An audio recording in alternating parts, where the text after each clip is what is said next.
If you want this recipe, all you got to do is go on YouTube and type in Josh and Babe Birria, Birria, and you'll get the recipe. Fantastic. I wanted to show you guys this. We're making birria, pressure cooker birria.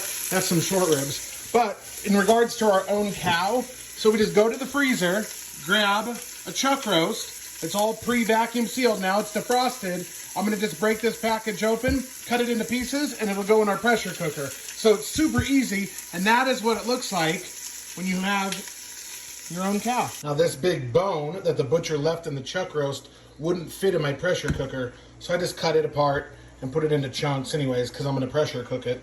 So yeah, you can look at how the meat quality looks when you buy your own cow. All right, it's time to pressure cook. The rule of thumb is about 25 minutes of pressure cooking to every pound. So this is probably about 4.5 pounds, maybe a little more. So we'll just do 25 minutes times that. Now you got the building station. The meat, the consomme, a little bit of that. Then you start to build them up. Very cheesy.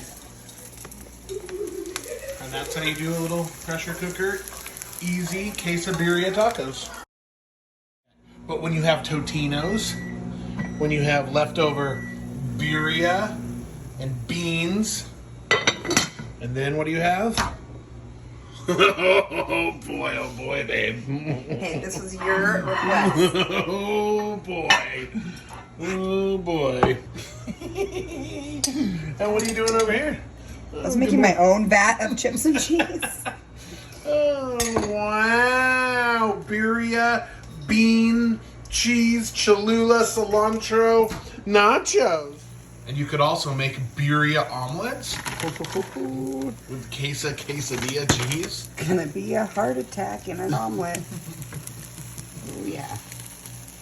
Birria omelets. Follow us for more recipes.